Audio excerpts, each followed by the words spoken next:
अभी हमने आपको बताया कि भारत ने सीमा पर चीन के अतिक्रमण का कैसे जवाब दिया है और चीन को हैरान कर दिया है। अब आपको बताते हैं कि जो दूसरी सर्जिकल स्ट्राइक की है भारत ने, आज वो कहां की है।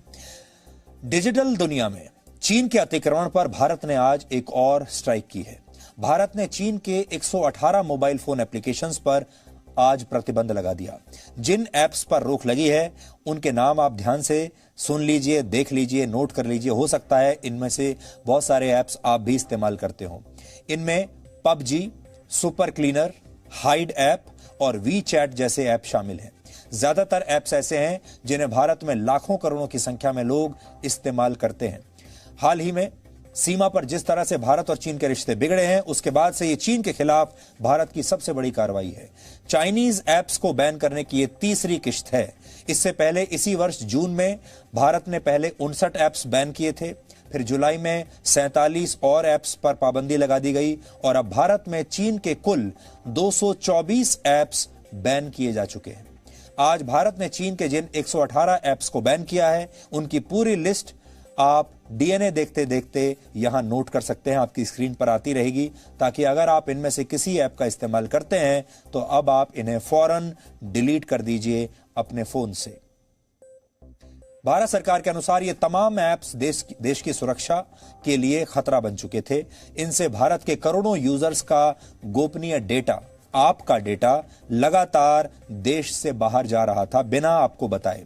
विशेषज्ञों का मानना है कि अगर चीन से रिश्ते नहीं बिगड़ते तब भी इन ऐप्स को भारत में ऑपरेट करने की इजाजत नहीं दी जानी चाहिए थी।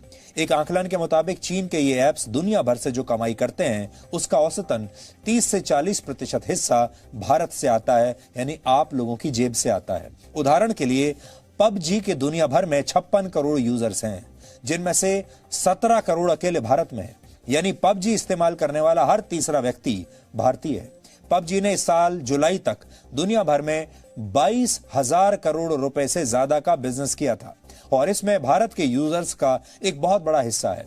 यह सिर्फ भारत में चाइनीज ऐप्स की कमाई का एक छोटा सा उदाहरण है, लेकिन अगर भारत के बाजार से चीन के इन ऐप्स की विदाई हो जाने के बाद भारत से हजारों करोड़ रुपए कमाने का चीन का यह सपना अधूरा रह जाएगा। चीन के कानून के मुताबिक सभी कंपनियों को वहां की सरकार के साथ अपना पूरा डेटा शेयर करना होता है, यानी आपका प्राइवेट डेटा चीन की सरकार के हाथ भी लग सकता है जब चाहे तब। और जैसा कि हम पहले आपको कई बार बता चुके हैं, आने वाले जमाने में वही देश दुनिया का सबसे शक्तिशाली देश बन पाएगा जिसके पास सबसे ज्यादा डेटा होगा।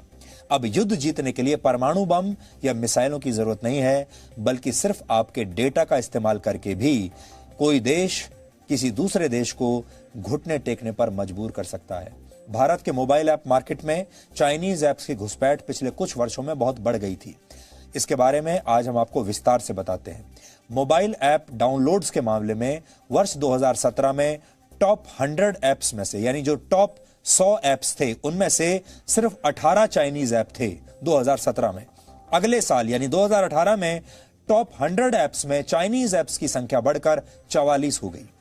हालांकि इस वर्ष 224 चाइनीज ऐप्स पर बैन लगने के बाद इन आंकड़ों में अब बदलाव आ जाएगा।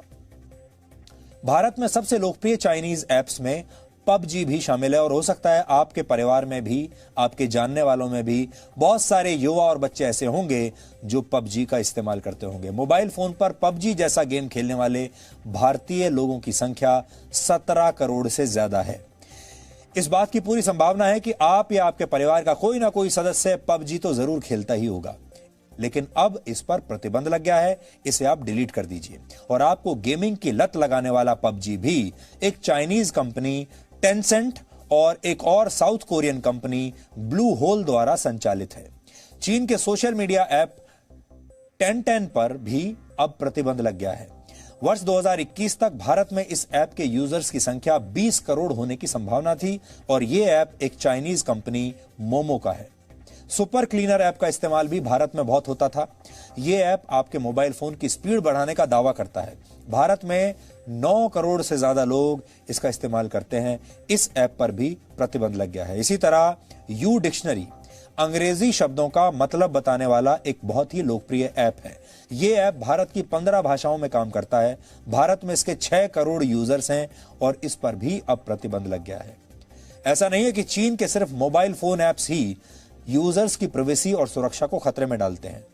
बहुत सारी रिपोर्ट्स ऐसी हैं जो ये बताती हैं कि made in China mobile phones के जरिए भी चीन लोगों की जासूसी करता है। इसलिए आपको हम ये सावधान करना चाहते हैं, क्योंकि भारत में चीन में बने मोबाइल फोन्स की संख्या बहुत ज्यादा है। आप भी चाइनीज मोबाइल फोन बहुत खुश होकर खरीदते हैं क्योंकि ये बहुत सस्ते हैं। इनमें फीचर्स तो बाकियों के से ज्यादा हैं, लेकिन पैसा बाकियों से आधा है, इसलिए बहुत सारे लोग चाइनीज फोन खरीदते हैं। चाइनीज फोन अगर आपके पास है तो भी चीन उन फोन्स के जरिए आपकी जासूसी कर सकता है। चीन की मोबाइल फोन निर्माता कंपनी शाओमी पर यह आरोप लगे हैं कि वो दुनिया भर में अपने यूजर्स का डेटा गुप्त तरीके से चीन को भेजती है। ये आरोप पहले लग चुके हैं। 118 ऐप्स को बैन किया है। तो ये जो बैनिंग ऑर्डर है, ब्लॉकिंग ऑर्डर, वो सेक्शन 69A के तहत भारत की सूचना प्रौद्योगिकी एक्ट के तहत पास किए गए हैं, क्योंकि सरकार के अनुसार ये जो मोबाइल ऐप्स हैं कहीं ना कहीं भारत की प्रभुता, अखंडता, सुरक्षा पर नकारात्मक प्रतिकूल प्रभाव रखते हैं। अब ध्यान से देखा जाए तो मुझे लगता है कि जब जब आपके यहाँ टेंशन्स बॉर्डर पर बढ़ेंगी तब तब इस तरह की घटनाएं भी आती रहेंगी।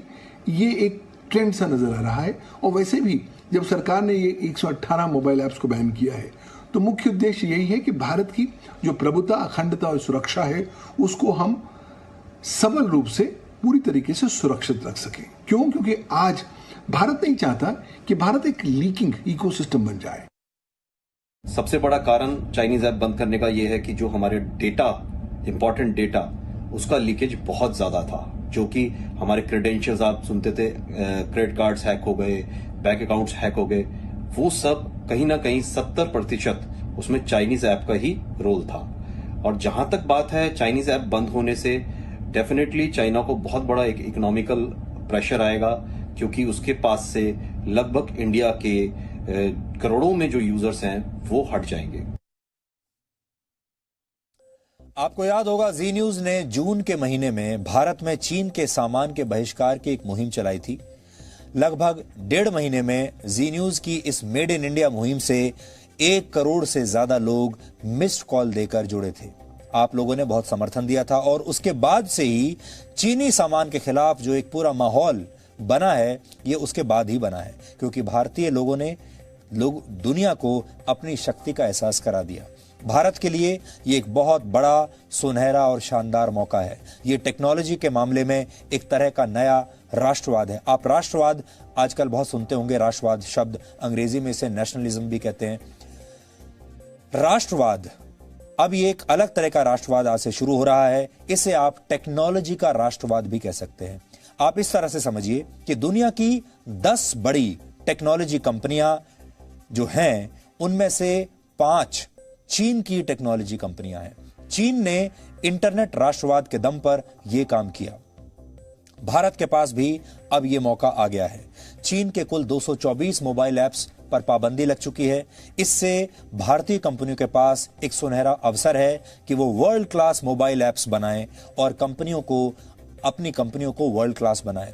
भारत में इस समय 50 करोड़ स्मार्टफोन यूजर्स हैं और 70 करोड़ भारतीय इंटरनेट का इस्तेमाल करते हैं, और यही हमारी सबसे बड़ी शक्ति है, ये 50 करोड़ स्मार्टफोन्स और 70 करोड़ इंटरनेट यूजर्स। अगर इस बाजार पर भारत की कंपनियों का अगर एक अधिकार आ जाए, भारत की कंपनियों को यह बाजार मिल जाए, तो भारत एक सुपर पावर बन सकता है और भारत पूरी दुनिया को अपनी ताकत दिखा सकता है। किसी भी संस्कृति के प्रचार प्रसार के लिए मीडिया एक बहुत बड़ा माध्यम होता है, क्योंकि मीडिया में जो कुछ आप देखते हैं, जो सुनते हैं, उसका आपके दिमाग पर सबसे ज्यादा असर पड़ता है। आप अपनी राय वही सारी चीजों को देखने के बाद बनाते हैं। मोबाइल गेम्स, मोबाइल ऐप्स प्रचार का बहुत सशक्त माध्यम आजकल बन गए हैं। इससे पहले अगर आपको याद होगा तो फिल्मों का असर आपके दिमाग पर बहुत होता था। टेलीविजन पर जो आप मनोरंजक कार्यक्रम देखते हैं, उसका असर भी आपके दिमाग पर बहुत होता है। और जो इन कार्यक्रमों का, टीवी का फिल्मों का जो असर आपके ऊपर होता है, इसे कूटनीति की भाषा में सॉफ्ट पावर कहते हैं।